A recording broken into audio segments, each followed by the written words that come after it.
Crispy અને street style એકદમ crispy અને ટેસ્ટી સ્પ્રિંગ રોલ બનાવવા માટે આપણે એક કડાઈમાં તેલ લઈ લઈશું.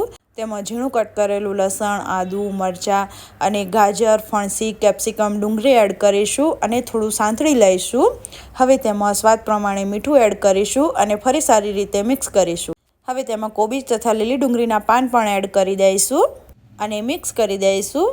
હવે તેમાં soya sauce, red chilli sauce, green chilli sauce, tomato ketchup અને મરી પાવડર એડ કરીશું અને સારી રીતે મિક્સ કરી દઈશું. હવે લાસ્ટમાં વિનેગર એડ કરીને ગેસ બંધ કરી દઈશું અને ઠંડુ થવા દઈશું. સ્પ્રિંગ રોલની પટ્ટીને ચિપકાવવા માટે મેદા તથા કોર્નફ્લોરની સ્લરી બનાવીશું. એક સ્પ્રિંગ રોલ શીટ લઈશું, તેમાં સ્ટફિંગ એડ કરીશું અને બધી સાઈડથી પેસ્ટ લગાવી દઈશું અને આ રીતે તેનો રોલ કરી દઈશું.